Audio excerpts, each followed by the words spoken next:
আসসালামু আলাইকুম ওয়া রাহমাতুল্লাহি ওয়া বারাকাতুহু। ইন্নাল হামদালিল্লাহ নাহমাদুহু ওয়া নুসাল্লি আলা রাসূলিহিল কারীম, আম্মা বাদ। দেশ ও প্রবাস যে যেখান থেকে আমার এই ভিডিওটি দেখছেন, আপনাদের সকলকে জানাই আমার ফেসবুক পেজ এবং ইউটিউব চ্যানেলে আন্তরিক মোবারকবাদ। আজকে ভিডিওর টাইটেল, থাম্বনেইল দেখে বুঝিয়ে গিয়েছেন আগত 12ই রবিউল আউয়াল নিয়ে যেই তথাকথিত বেদাত আমরা করি, আমাদের সৃষ্ট বেদাত বা আমরা যেগুলো তৈরি করেছি, এই সমস্ত কিছু বিষয় নিয়ে কথা বলবো ইনশাআল্লাহ। ঈদে মিলাদুন নবী নাকি সিরাতুন নবী?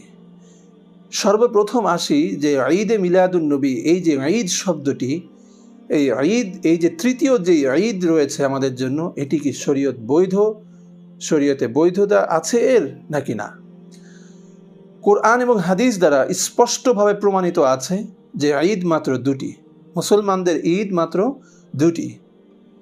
এক ঈদ উল ফিত্র, দুই ঈদ উল আযহা।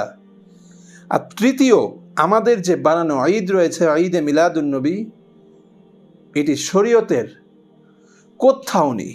সুতরাং এইটা আমরা স্পষ্ট বুঝে গিয়েছি যে ঈদে মিলাদুন নবীর শুরুতে যে ঈদ শব্দটি লাগানো হয়েছে মিলাদুন নবীর শুরুতে, এই ঈদ শব্দটি হচ্ছে আমাদের মানুষদের সৃষ্ট, অর্থাৎ শরীয়তের ভিতর এর কোনো ভিত্তি বা শরীয়তের কোথাও এর বৈধতা নেই, আলোচনা নেই। প্রথম এই বিষয়টা চলে গেল তাহলে আমাদের থেকে। দ্বিতীয় রয়েছে মিলাদুন নবী। মিলাদুন নবী পালন করার আগে সর্বপ্রথম আমাকে জানতে হবে যে 12ই রবিউল আউয়াল কি রসুল পাক আসলেই জন্মগ্রহণ করেছিলেন? রসুল পাক সাল্লাল্লাহু আলাইহি ওয়াসাল্লাম কি আসলেই 12ই রবিউল আউয়াল জন্মগ্রহণ করেছেন? এই জন্মগ্রহণের ব্যাপারে অনেক ইখতিলাফ রয়েছে, বিশেষ করে 9ই রবিউল আউয়াল রয়েছে, কারো কারো মতে 8ই রবিউল আউয়াল রয়েছে। তাহলে বোঝা গেল এই জন্ম তারিখ যে, এটিও শরীয়তে একেবারে সুস্পষ্ট প্রমাণ দ্বারা প্রমাণিত না, দলিল দ্বারা প্রমাণিত না। দুটি বিষয় চলে গেল।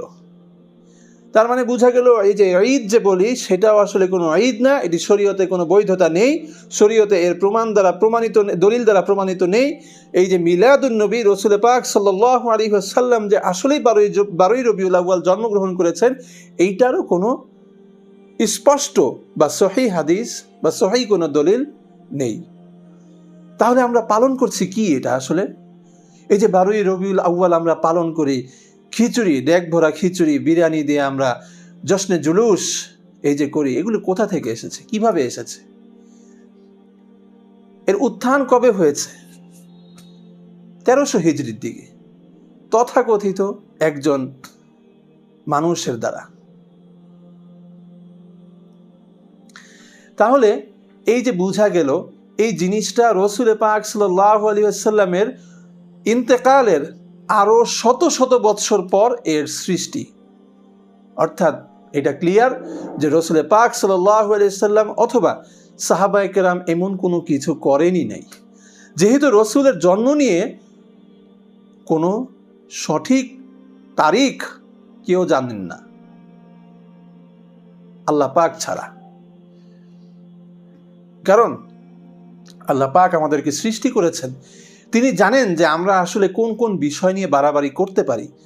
যে জিনিস কোনো স্পষ্ট তারিখ উল্লেখই নেই, তা নিয়েই আমরা যেই পরিমাণ বাড়াবাড়ি করে থাকি, যদি উল্লেখ থাকতো তাহলে মনে হয় ভয়াবহ অবস্থা তৈরি হয়ে যেত ওই জায়গায়। অবশ্যই রসুলের আগমন এই পৃথিবীর জন্য রহমত স্বরূপ।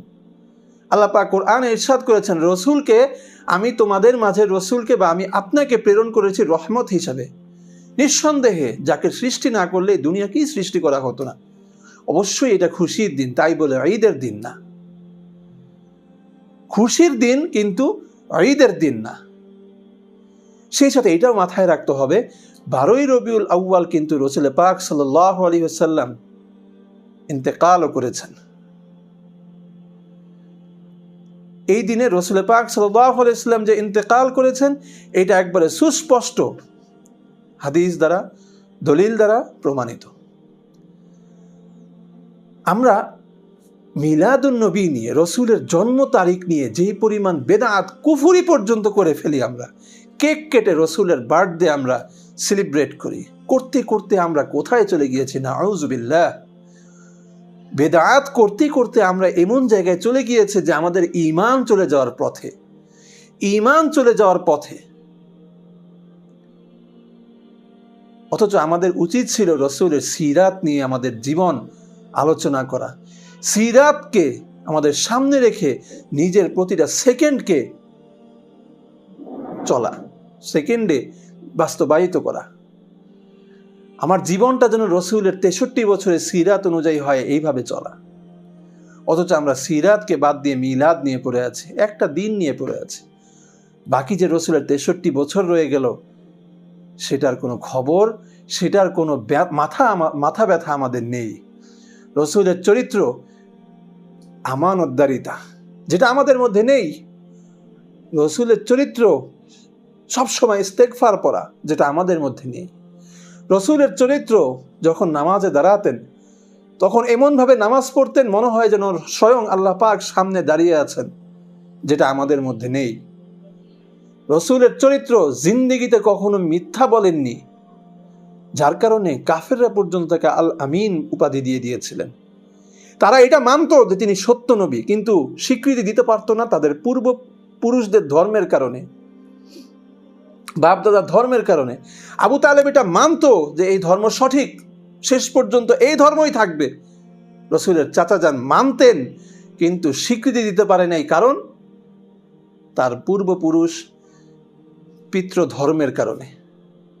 যাই হোক, রসুলের চরিত্র ছিল সত্য কথা বলা, যেটা আমাদের মধ্যে নেই। রসুলের চরিত্র ছিল সারা জীবন মানুষের উপকার করা, নিজে রক্তাক্ত হয়ে গিয়েছেন, মানুষকে উপকার করেছেন, যেটা আমাদের মধ্যে নেই। হাজার হাজার জিনিস, যেগুলো কোটি কোটি জিনিস যেগুলো রসুলের চরিত্রের ভিতর ছিল, আমাদের মধ্যে নেই। এটা আমরা ফিট করা বাদ দিয়ে রসুলের মিলাদ নিয়ে আমাদের জিন্দিগি শেষ হয়ে যাচ্ছে। প্রতি বছর 12ই রবিউল আউয়াল আসলে এক প্রকার বেদাতি কুফুরি করা শুরু করে দেয়, শেষ এমন ভয়াবহ অবস্থায় চলে যায়। অথচ আমাদের উচিত ছিল রসুলের সিরাত নিয়ে আলোচনা করার। 12ই রবিউল আউয়াল না, বছরের 365 দিন রসুলের সিরাত নিয়ে আলোচনা করা, মেসওয়াক করা নিয়ে, সালাম দেওয়া নিয়ে, মানুষের উপকার করা নিয়ে, সত্য কথা বলা নিয়ে, মানুষের আমানতদারিতার কথা নিয়ে, মানুষের হক যেন নষ্ট না হয়, এই কথা নিয়ে আমাদের আলোচনা করা দরকার ছিল। অথচ আমরা তা করতে পারিনি। এটা হচ্ছে রসুলের সিরাত। অত্যন্ত দুঃখজনক, আমরা সিরাতকে ফেলে দিয়ে মিলাদ নিয়ে আমাদের মাথার ব্যথার শেষ নেই। এই দিনটাকে কিভাবে উদযাপন করা যায়, এটার জন্য আমরা এক বছরের অনুষ্ঠান শেষ হওয়ার সাথে সাথে পরবর্তী বছরের প্রিপারেশন নেওয়া শুরু করি। অথচ এটার কোনো ভিত্তিই নেই, এটার কোনো ভিত্তিই নেই এই মিলাদুন্নবীর। অত্যন্ত আফসোসের সাথে বলতে হয়, আজকে আমরা সিরাতকে ঠেলে দূরে ফেলে দিয়েছি, আর মিলাদকে আমাদের কাছে টেনে নিয়েছি এমনভাবে যে এটা আদায় না করলে, এটা পালন না করলে হয়তো আমার ঈমানই থাকবে না। অথচ এটা পালন করে আমার কুফরি হয়ে যাচ্ছে, আমার ঈমান চলে যাচ্ছে, এই বিষয়ে কোনো চিন্তাই আমাদের নেই। তাই আসুন, ঈদ 2 প্রকার, ঈদুল আদহা, ঈদুল ফিতর। তৃতীয় যে ঈদ আমরা বানিয়েছি, তথাকথিত মানুষ দ্বারা তৈরি হয়েছে, এই যে 3 নম্বর ঈদ, এটা যেমন ভুল, শরীয়ত বিরোধী। এই মিলাদুন্নবী এটাও শরীয়ত বিরোধী, শুধুমাত্র সিরাতুন্নবী শরীয়ত সমর্থন করে। এই মিলাদুন্নবী বাদ দিয়ে আমরা সিরাতুন্নবী নিয়ে এখন থেকে নিয়ে চিন্তা ভাবনা এবং নিজের জীবনের মধ্যে ফিট করার যত প্রকার সিস্টেম আছে সব আমরা অবলম্বন করি, যত প্রকার পন্থা আছে, কিভাবে নিজের ভিতরে সিরাত, রসুলের সিরাত চরিত্র, মিলাদ অর্থ জন্ম, সিরাত অর্থ চরিত্র, এই নিজের চরিত্র, রসুলের চরিত্র নিজের ভিতর কিভাবে ফিট করা যায়, আসুন এটা নিয়ে আজকে থেকে আমরা ফিকির শুরু করি। ইনশাআল্লাহ আমাদের জীবন রসুলের জীবনের মতো শান্তিময়, ফুলের মতো পবিত্র হয়ে যাবে ইনশাআল্লাহ, কোনো সন্দেহ নেই। আল্লাহ পাক আমাদের সকলকে রসুলের সিরাত অনুযায়ী নিজের জীবন পরিচালনা করার তৌফিক দান করুন, এবং সমস্ত বেদাত এবং এই সমস্ত কুফরি যারা করে তাদেরকে বোঝানোর জন্য হলেও আমার এই ভিডিওটি আপনারা বেশি বেশি শেয়ার করবেন ইনশাআল্লাহ। আর দোয়া করবেন যেন আল্লাহ পাক তাদেরকে দ্রুত হেদায়েত দান করেন। সকলে ভালো থাকবেন, সুস্থ থাকবেন, নিরাপদে থাকবেন। জাযাকুমুল্লাহ খায়র ওয়া মা তাওফীকি ইল্লা বিল্লাহ। আসসালামু আলাইকুম ওয়া রাহমাতুল্লাহি ওয়া বারাকাতুহু।